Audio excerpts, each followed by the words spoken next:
Welcome to From Camera to Final Images by Larry Mathewson. This is part one of a two-part series. What I'm going to start with is just a little discussion of some of the things that we all know to be true, regardless of whether you have a digital camera, a DSLR, or a new mirrorless camera. They all depend on the same item.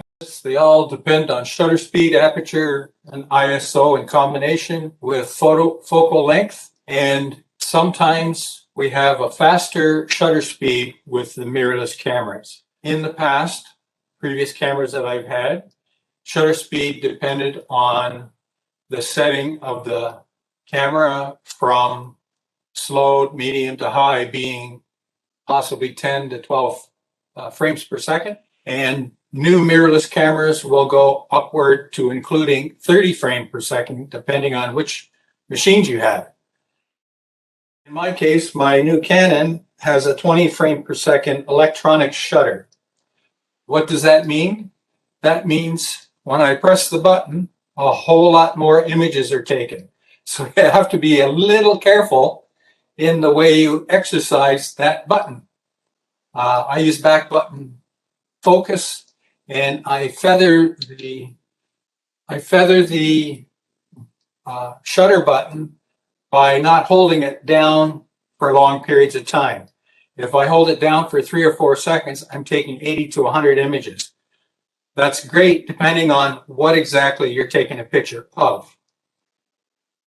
For instance, if I'm doing an event that's a sports event and I'm taking pictures of people in motion like football, baseball, hockey, depending on the organization you're working for or presenting to, they may want the before, during, and after images of, say, someone swinging a bat at the ball.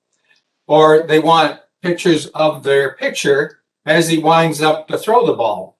So what does that end up being in a 7-inning game, which many of the games are these days in the amateur mode? I will take, in 2-hour period, I'll take 3,000 images. Now, my camera is also a 45 megapixel camera. If I take 3,000 images at 45 megapixels, I'm using a lot of storage. I use a CF Express Type B, 256 gigabytes. My average 2-hour photography for sports takes 100 gigabytes of storage out of that drive. Now, because the drive is large and fast, I can give you for instance, a lot of people use the Sony Tough card, and those SD cards, Type 2 V60, will store 150 megabytes per second. That's my backup card. My Angelbird card, 256 gigabyte, will store at a speed of up to 1,500 megabits per second. And so it's about 10 times faster than the SD card, which is, it's also several $100s versus the SD card. So my next problem is what everyone has these days. If you're out taking pictures at a park or at a zoo or at a sports event, you might come home with anywhere between a couple hundred images and several thousand images. The first thing you do is you download it from your camera to your computer. If you have a small number of images, and I generally say small being under 200, I would use a cable that came with the camera, which downloads directly from the camera via the USB-C into my computer. And that would take a few minutes. So what I do is I start to download and I walk away and I come back when it's done. However, if I've got 3,000 images, that cable, it indicates that it's going to take over 3 hours to download those images. Not exactly what I'm looking for these days. This reader for the CF Express, that's specific to that CF Express B card, will read at a speed that changes that 3 hours down to 5 minutes. The difference is 100-fold, and it's still connecting to the same USB connector. The card reader is that much faster. In general, anytime I have more than a couple hundred images, I'm going to connect a proper reader to my computer to download. Now, the next question is, how do I download it? I'll just show you. Can you see what I just brought up on my screen here? I'm showing you the various drives that I have on my system. The C drive is what I use for my software. That's all. And any downloads that I might do associated with those software. My E drive is where I download all the images that I take that are just the rough day images or week images. And it's a RAID array that combines multiple drives and gives me a couple of terabytes. And I try and keep it fairly clear so that I can download as many pictures as I want, either from a week-long trip or from a couple of days. When I go out for sports shooting, and if it's local, I download each day. The next thing is I have a solid state drive that's 500 gig, and this is where I move the end result of my final selections of raw images. The other thing that I found with with Canon, I can shoot with compressed RAW, which is like shooting a JPEG at level 10 instead of level 12. I show no depreciation in quality of the raw image, but it does drop the overall size from 45 megapixel to, not 45 megapixel, but 45 meg in size to about 30 meg in size. The other thing that I do to allow me to work on things conveniently, and I'll show you, for instance, a given baseball evening. When I see I've got 2,000 or 3,000 images, I will transfer from the card reader, and I'll make 1, 2, 3, 4 different folders within the main folder, and I'll put roughly 500 images in each of those folders, and I'll have up to 6 folders. And what that does is that reduces the number of images that I have to initially look at.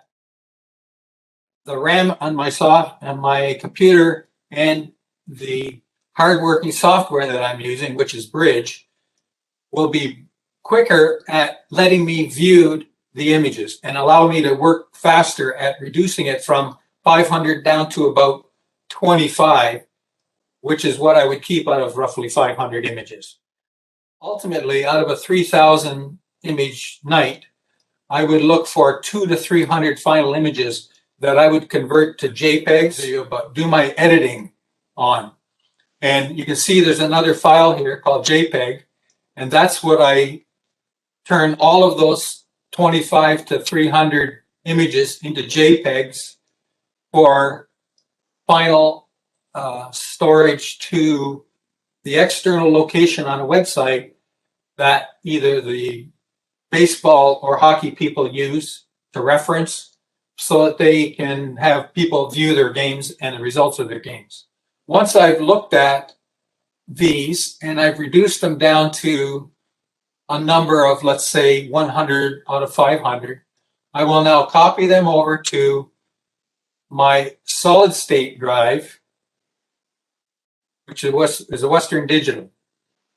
This has my final images, and what I'm doing tonight is I set up, for presentation purposes, these file folders. And for reference purposes, I'm going to move forward. And the hard part, of course, in any image collection is to reduce all the images down to the necessary few that you might look at or save for the future or use in competition or send off to magazines for review. And that's the hard part.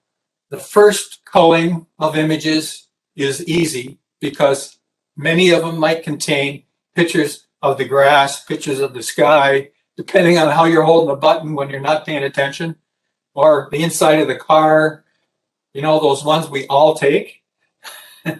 So what happens in this case now, instead of using my system folder to view, I now go to Adobe products and in fact, Bridge. Bridge is Adobe software that is a lot more than just a viewer. On the left, you can see I have the same representation as my hard drive, my solid state hard drive, with all of its folders. Within each of those folders, I prepare subfolders for viewing and reducing files. So let's look at the first baseball one. In the first baseball one, I'm now getting to a little bit more difficult culling of images because I still have a number that I say, oh, they're pretty good, but I really have to take a second look to try and decide if I'm going to keep them or if I'm going to work on them any further. You can see the subfolders I made, JPEG and Topaz. And the reason I make Topaz is because if I'm using high ISO, which often happens at night, I might take my final JPEGs and run them through Topaz to further reduce the noise in the background. And Topaz will tell you, oh, we can do raw images. But if I'm doing any number of raw images, it's slow as molasses. So what I found was I would reduce my JPEGs down to at least 1920 by 1080, and in some cases smaller than that, to depend on where you're going to send them, because every piece of software requires different standards. For instance, Flickr, Facebook, Twitter, Instagram, and Google. If you go on their pages and you say, what image size would you prefer? They give you all kinds of ridiculous image sizes. Further to that, if I was shooting for an artist that wanted me to take pictures of their artwork for display in their page or in their, let's say, fine art locations, they'll further tell me they might want a TIFF or a JPEG with a long side of 1500 pixels. It's different for each application that you're going to send these to. So it's good or important for me to hold on to raw images with the adjustments made so that I can make quick final images for whatever application I'm going to use. In my case, I've got 58 of these images, and these were taken, you can see, at 7 p.m. in the evening. And if you look at the bottom here, I've set Bridge up so that it displays the date and time, the full size of the image, all of my settings, 1/1250, f6.3, ISO 1600, and what focal length I was using. In this case, 343 millimeters. In the beginning, I used a Canon 100 to 500 zoom lens, and I was sitting approximately by the first baseline shooting to home plate. It was great for the home plate, but it was no good for a first base. So after first night of trial and error, and when it got dark, my ISO jumped right through the roof because my lens was only capable at the higher millimeter settings to do f6.3 or f7.1, which under those lights that they have, those yellow lights, it was very, very high ISO. So I was trying to keep the ISO down so I didn't have to reduce my speed. And ultimately, I went to a EF 70 to 200 lens at f2.8, which allowed me to shoot f2.8 through the whole series. It did make a difference until we hit the 8 or 9 o'clock under the, I forget what you call those lights, but they're kind of yellow. And it takes them a few minutes to kick in, but they throw a color hue on all of your images, which are simple to get rid of. And I use Adobe Camera Raw for all of my adjustments from Bridge, and Photoshop if I'm going to do any further adjustment. But these days, Camera Raw has done such a great job of improving the capabilities that most often I can take this type of sport image and do a final image right from Adobe Camera Raw. Now, for those of you that use Lightroom, today's Lightroom adjustments are virtually the same as Adobe Camera Raw.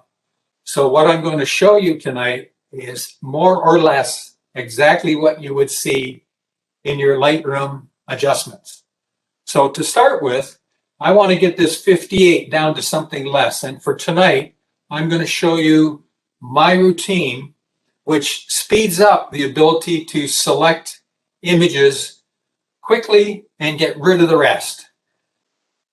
Because on my E drive, I still have a higher number of images, I don't care what I do to this 58. I'm after the best images that I'm going to do a final edit to. You can see in my first image here that I just selected, in the top right corner, it shows a crop box and no other adjustments. So I'm going to go in here and I'm going to clear all the settings. I was looking at it previously today to make sure I had everything the way it was supposed to be. So that is the full 45 megapixel image. And normally people would go through and say, I like that one, I don't like this one, I don't like this one, and delete as they went. I do the reverse. I go into the first one, I go Control A, and select all images on that. I have to deselect the JPEG and the Topaz. And then I go through them. I'm actually sitting in the Essentials category, and I've got them upsized as much as I can because I can make them larger or smaller. At this point in time, I'm trying to view an image to see how much of this I'm going to need. Is it a keeper or not? I see a ball in the image. I'm going to keep that one. I'm going to keep this one. I'm going to keep that one because all three of them have the ball in it. Future reference. I have images that I took of the picture. I'm going to keep this one. And I just go through these. This is the ball leaving him, and I can actually see the position of his fingers. If I'm interested in keeping a picture of their catcher and the umpire, I would select that one as well. And I would go through all these images. There's a first base image. I want to keep that one. I want to keep that one. I want to keep that one. That's another situation at first base. I keep all of those because they generally involve guys really close to the line. So I would go through and select, well, I've already done all the picture. I don't need another one. And you can see my selection at the bottom is going through right to the end here. And this one's kind of interesting because the guy looks like he's almost breaking a leg. Out of the 58, I look down here and I say, there are 40 still selected. So I actually have 18 of them that I'm going to keep. If I just said delete,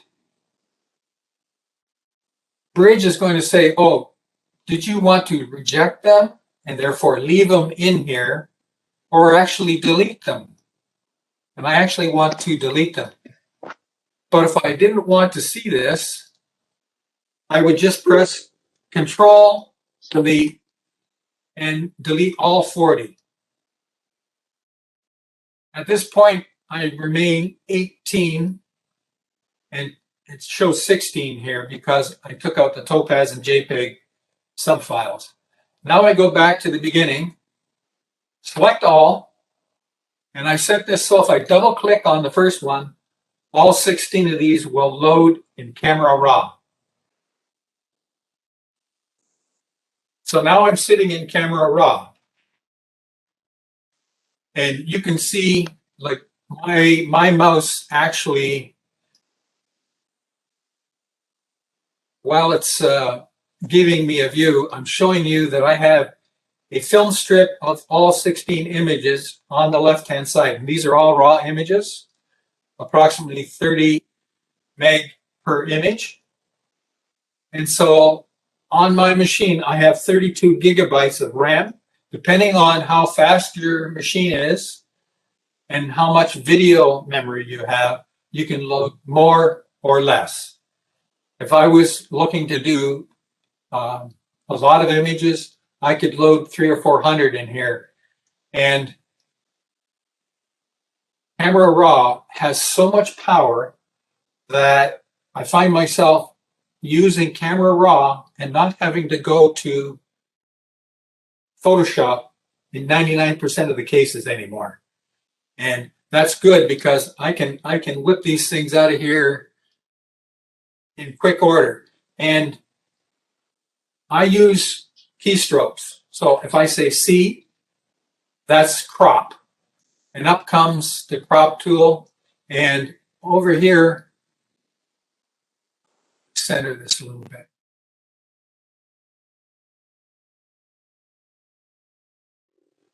Now you can see it better. Okay, so in the crop tool, we have this straighten tool. And if I double click, and there is a line, and roughly this would be a line right here, it can see what looks like crooked lines. And if I double click, you'll see it straightens the image. So that's a little secret to make things go faster for you. The only thing I might prop further on here is I'm going to reduce the background because I don't like it so much. And I'm going to leave a little bit in front here. And I'm moving, trying to get a full umpire in the picture. And if I now say C again, it's accepted the crop. If I use Control 0, it's the same keystrokes that would be used in Photoshop for quick key. You see my mouse, it shows minus. If I drag it left or drag it right, I can go to certain spots and zoom in to see the status. So I can see I've got a great contrast in this image. It's a little pixelated, and that's because I'm looking at 30 megapixel ProPhoto RGB 16-bit. In those settings, I've already told Camera Raw in preferences to bring it in as ProPhoto RGB 16-bit. There are a whole bunch of settings in here that if you become familiar with them, I have an XMP file as a sidecar for DNGs, but it's actually a separate file when you're using a RAW.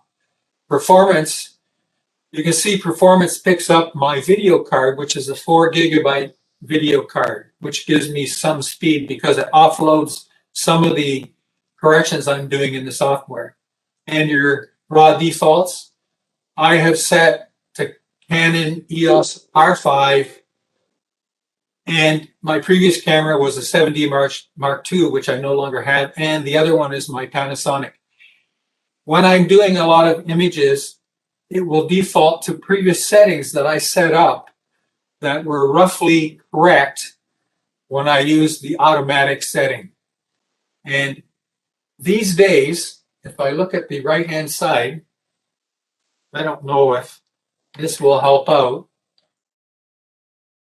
I've upsized the image a bit, and that's a Windows feature.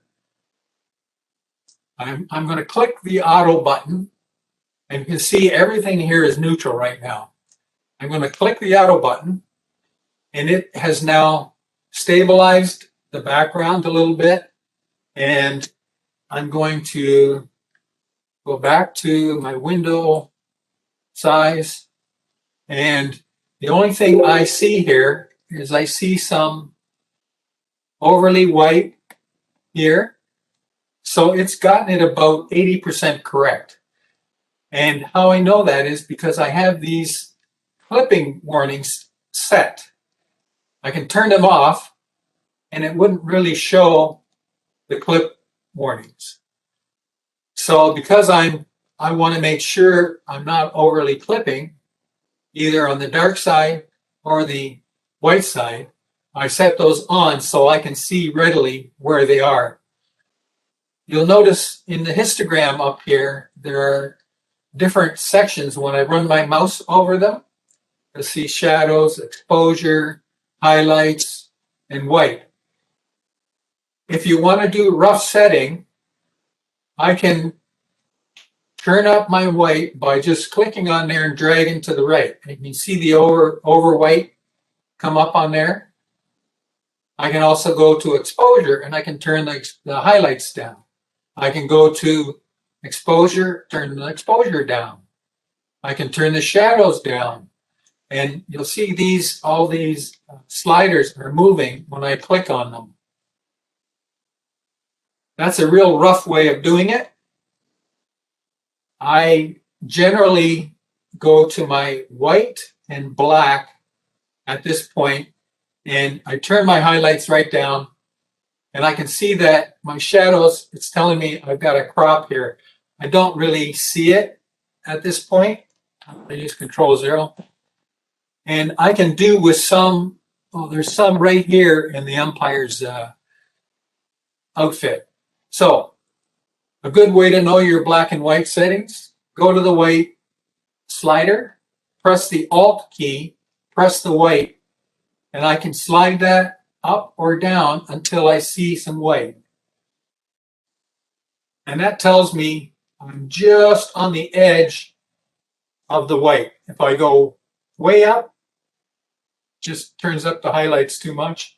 If I just go to the point where it shows, that's good. If I go to the black, I can turn the black up or down until I just barely show some black. And what that's done is that's given me details in my blacks as much as I can extract. Now, I can, in this case, because I look at this, and I'm not going to lose too much if I turn up the white even a little bit more. So what I've done is my basic settings. I don't touch the texture too much because I already know I've got lots. I might turn the clarity, and what that does, it turns up the whites again. So I really don't want that, but I do sometimes turn dehaze just a titch. And then I go back to my white and I turn it down a bit. So I've got no over white and no blocked out blacks. I don't touch vibrance and saturation because it does a pretty darn good job. The next thing I do is I look at sharpening, and I look at my ISO up here, and I say at 1600, I can sort of leave sharpening and detail just where it is. I might turn the radius down just a hair. And if I need to, I turn up the masking. In order to tell what's being masked from sharpening and detail, I don't want the background to obtain detail. So the secret here is just like when I do the whites and blacks. I go to the mask, I hold my Alt key, I click on the mask, and it shows me actually what parts are being treated with sharpening and detail. And I slide it until I see the background reduce. If I go all the way, I take out all the detail. If I come back until I just see a little bit in the background, I'm good. And then I'm good. So that's taken care of some of my pixelation in the background. The next step is denoise, noise reduction. I don't need to do too much noise reduction, so I always put just a little bit in. And then color noise. If I had bleeding, I'll upsize this. If I had bleeding in the red, which is your worst one, that carried over into the background, I would say I need to get rid of some color noise. and it'll reduce those colors very nicely. It'll level them out. I don't see too much effect if I go all the way here. It just kind of levels everything out too much. It's just like reducing your detail. A double click on most of these will put it back to its regular setting. If I got too far out of whack and I couldn't get the thing to come back, I'm going to put this screen back to normal. I can go to my basic setting, hold the Alt key, and it changes to reset. If I do that, it resets everything. So auto worked out pretty good. I'll just do this quickly. Reset my whites. Reset my blacks.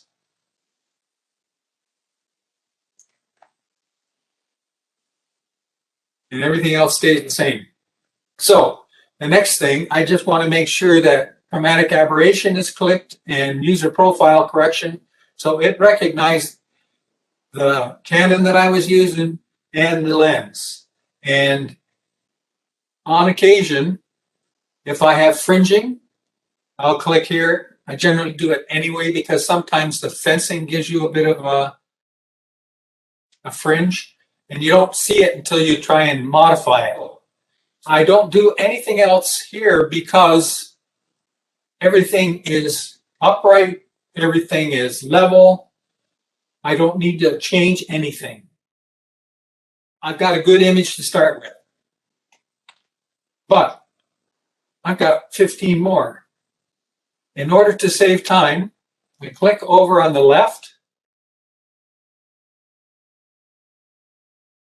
I do Control Alt, which selects all, just like in any Windows environment. Then I go right. If I click right, I could select all here. I can actually sync the settings across all those images. And I'm actually going to click crop. And now it's going to go and sync all those images all the way down.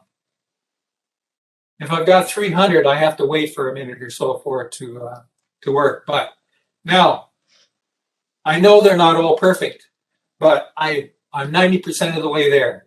So now I Control click on the top image, and now I'm looking at the second image. Is the crop good? I have the ball in there. I don't want to change anything. I did Control click. I'm now in the third image. I have the ball. My crop is good. Go to the fourth image. This one, see, it's not level. So now I do C and see if it'll straighten it. So sometimes the perspective is more important. So I'm going to drop that a little bit. I'm going to recrop here. I'm going to remove some of this because I want him roughly in the center in this case. Now I'll accept that. Do full screen. Looks good. Control click. I'm looking at the next one. Because of the crop I did on the first one, that one's now bad. So I'm going to adjust it. It's good. Now I go to the next one. This one's good. I see a little bit of white there. So I'm going to go to my basic. And one of the features in Adobe Camera Raw is to leave these open even after you've finished with them. There is a setting that will close it when you go on to the next one. But I find when I'm doing multiple images and I'm keeping roughly the same settings, I want to keep them open so I can get back to it quickly. And I'm just reducing the white just a hair. Still have great detail in the umpire shirt. And I want to adjust the angle just a bit. And I'm good. So now I'm going to the next image. And I have to recrop.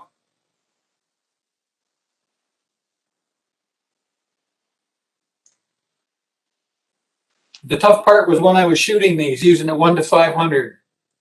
I'm zooming in and zooming out depending on if they're in third base or out in the field or at first base. So I never always went back to the same setting.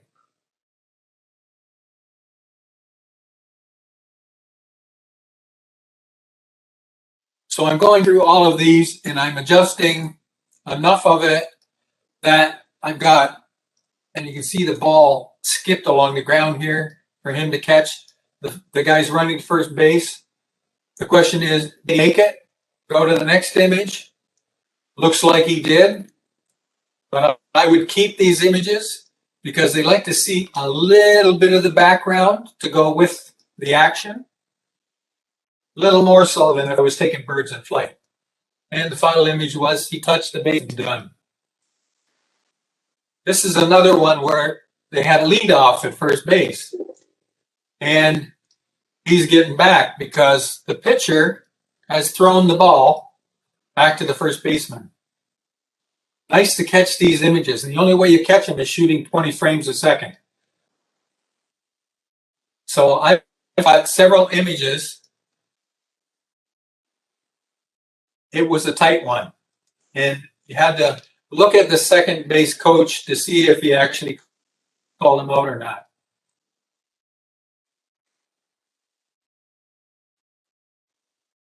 So now I'm back to the batters.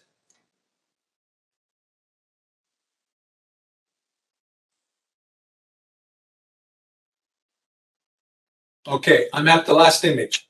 So now I've looked at all 15 images and I actually approve them for my final adjustment. And within Camera Raw, I can select the first image, select all the images or use the Control-Alt, and then right-click again and say Save Images. There are a lot of settings that are in this Camera Raw. You can rate them, you can sync them, you can change the labels, you can reject them. Just to show you what I would do, if I select them all and then I went to the bottom one and I said, nah, this one I don't like. So I just unselected it.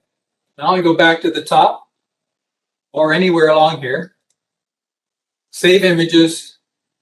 I can save it as a JPEG or as a DNG if I've preset everything. In this case, I want the screen to come out so I can actually tell it what to do. And I want to save in a new location. I want to say baseball in the JPEG subdirectory, and that's where I was. I can do that by selecting, go to my Western Digital Drive, go to presentation, go to baseball, go to JPEG, and select it. Now, I'm going to rename them. It wasn't a Golden Eagle. That was the last ones I did. So this is baseball, Niagara Falls Canucks. And the date was June 6, 2021.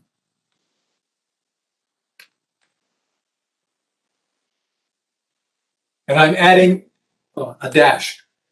And I'm adding a 3-digit number after that so that here's the example of what it looks like. It's spelled baseball with 2 L's. And I make sure that's correct the way I want it. I'm starting with 001. It's a JPEG. I could probably put this down to 10, but for editing purposes, I'm going to leave it at the highest resolution because I might possibly put them into Topaz after this. I'm going to give it a color space. You saw that I originally said Pro Photo RGB. I'm changing it to sRGB from a 16-bit to an 8-bit because that's what most programs want. And I'm going to resize it here to 1920 by 1080 using the 300 pixel that I already have, but I don't want it to enlarge. So the longest side is either going to be 1920 on the width or the height of 1080. And you could apply sharpening if you felt you needed it. I don't need it. I'm going to say save on my screen here. 13, 12, 11.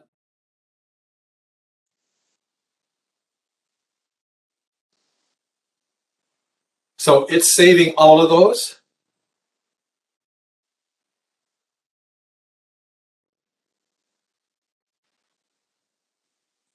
I'll just wait for it to finish.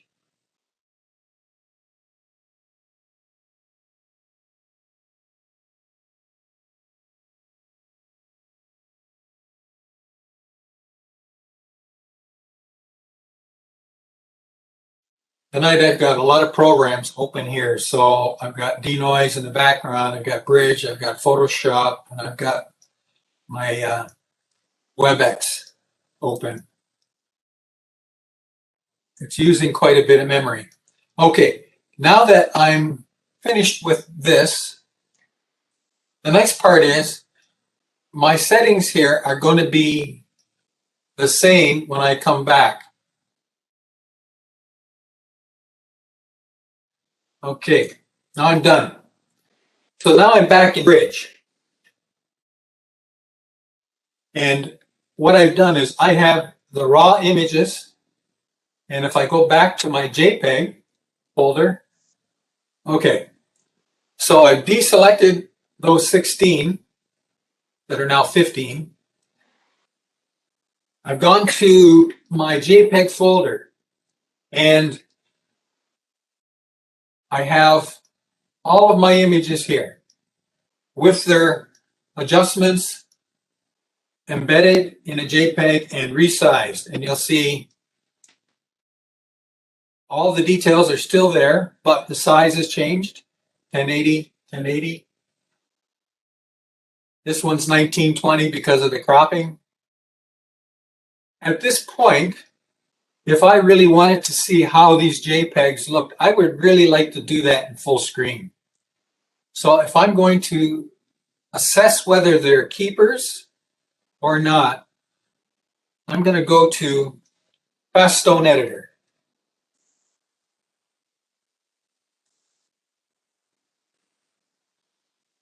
FastStone Editor is actually the program that we use for competition night, and it's good for looking at JPEGs with the settings that I currently have. And I'm going to the JPEG file, and this will show, oh, this program is awesome.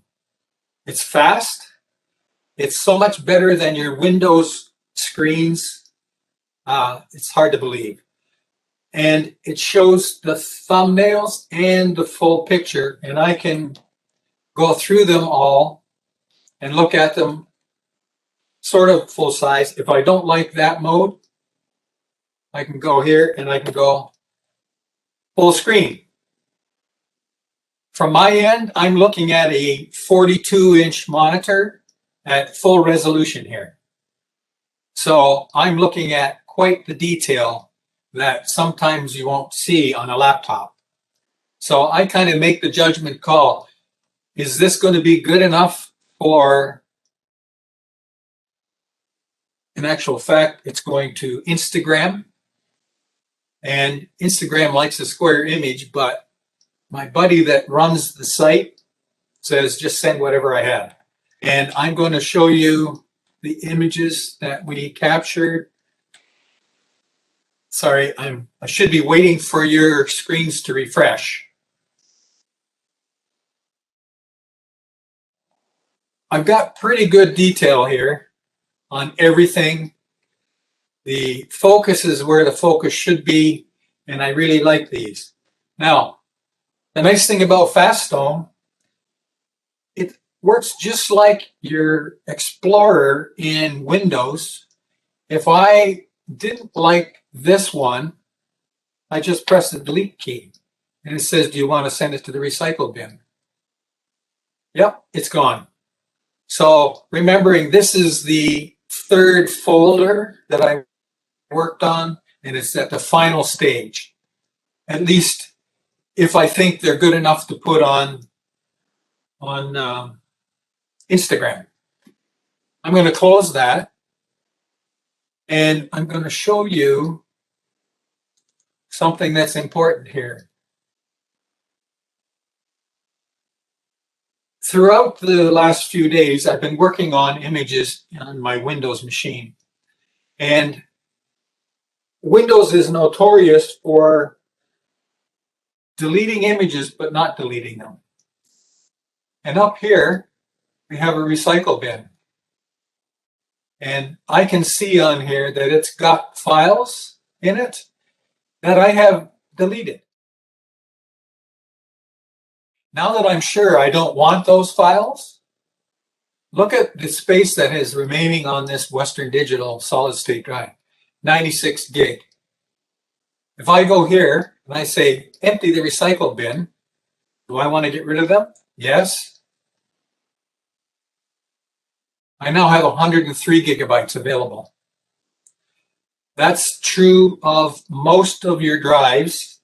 No matter where they go, it will save in a recycle bin of some nature. And many times people forget to get rid of the file images, and it's important to keep them for a while until you're happy with what you ended up with, because if you delete them and you try and get them back, sometimes it's very difficult. I forgot to mention earlier that after I've downloaded all my files from my camera, don't take them out of the camera wholly. Don't delete them. Don't reformat that card until you're happy you've got them in your computer and they're workable. The last thing you want to do is think you downloaded them and say, oh my God, why did I not get them all?